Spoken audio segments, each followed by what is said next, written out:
Aqui em São Paulo, está dando muito o que falar sobre a tarifa do transporte público, né? Tem um aumento, agora o governo vai recorrer da suspensão do reajuste da integração, assim que for notificado. O governador Geraldo Alckmin disse isso.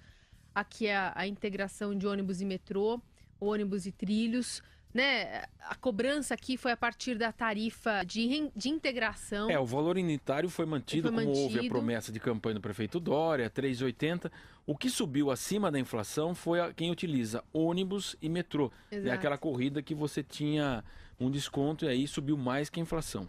Enfim, essa discussão acabou atingindo todo o país, né? Diversas cidades, pelo menos aqui na região metropolitana, já fizeram um aumento dos preços das passagens. A gente vai conversar com o Otávio Cunha, que é presidente executivo da Associação Nacional das Empresas de Transportes Urbanos. Tudo bem, Otávio? Tudo bem, boa tarde, Carolina, boa tarde aos ouvintes.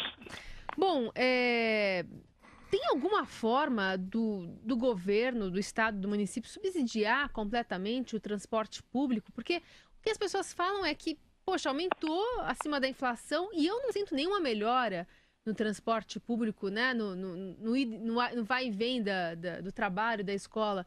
É uma reclamação justa, mas há alguma forma dessa conta fechar?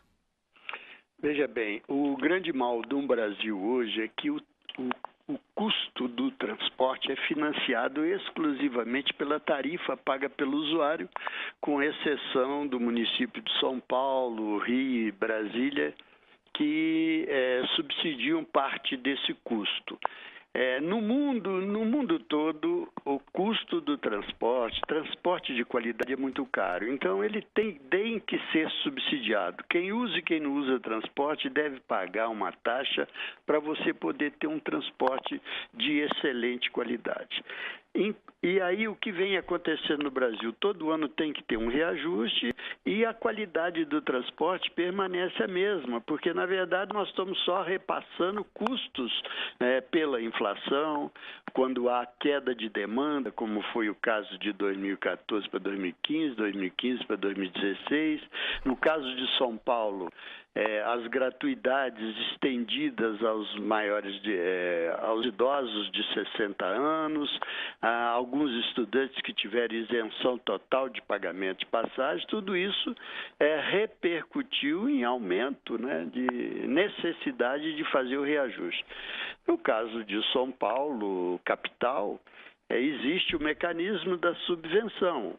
Então, não aumentou a passagem paga pelo usuário, continuou 3,80, mas a subvenção aumentou, né? Houve necessidade de alterar o valor do bilhete único, ou bilhete mensal, e com isso, então, compensou uma parte do subsídio. Mas, na verdade, a Prefeitura, este ano, vai estar subsidiando em perto de 43% do valor do valor real da passagem.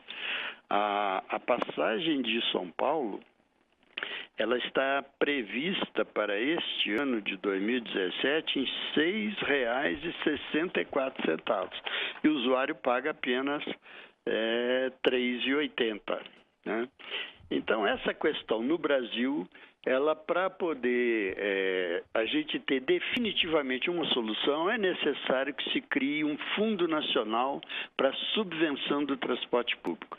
Existe uma proposta no Congresso Nacional, que é a criação da CID municipal, taxar o transporte individual em favor do transporte coletivo. Eu acredito que aí nós estamos dando um passo positivo para resolver definitivamente essa questão do aumento de tarifa todos os anos e a população reclamando que a qualidade do transporte não melhora.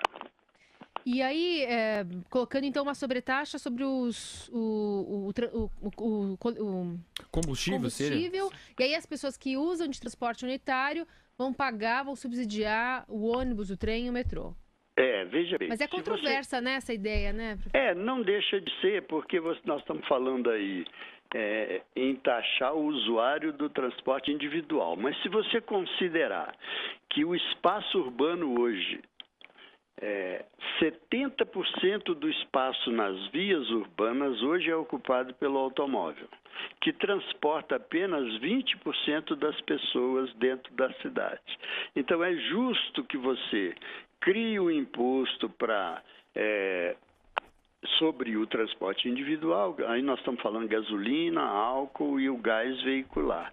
E esse recurso gerado, você transfere para custear o transporte. Se você aumentar 5% no preço da gasolina, você pode custear o transporte público em mais ou menos 30%. O ideal é a gente chegar até 50%. Mas existem outras medidas que podem ajudar a melhorar essa questão do preço do custo do transporte. Por exemplo, as gratuidades no transporte público, nós não queremos discutir aí a razão da existência da gratuidade, mas a verdade é que as gratuidades oneram o preço da tarifa em 17% em todo o Brasil. São os estudantes que não pagam, são os idosos que não pagam, né? E com isso acaba transferindo esse ônus para o usuário de baixa renda, aquele desempregado ou do mercado informal que não tem o vale transporte, e aí acaba bancando, é o pobre subsidiando o pobre.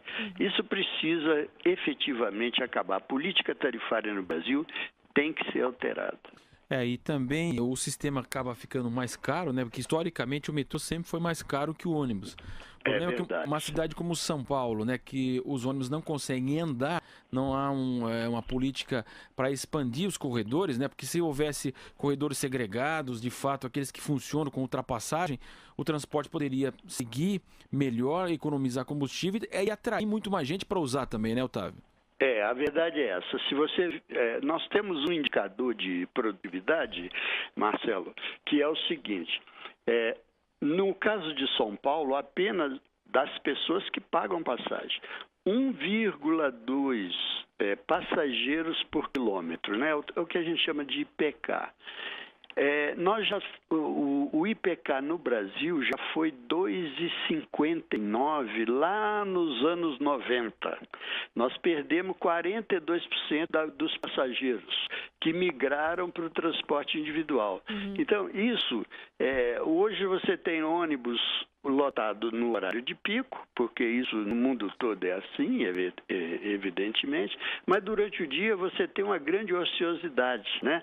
Nós precisamos trazer de volta as pessoas para se deslocarem no ônibus, mas para isso a qualidade precisa melhorar. Otávio Cunha, presidente executivo da Associação Nacional das Empresas de Transportes Urbanos, obrigado por conversar conosco aqui no Radioatividade para a gente debater esse assunto tão polêmico. Pois não, Carolina, foi um prazer poder falar com você e com todos os ouvintes. Agora são 5h25.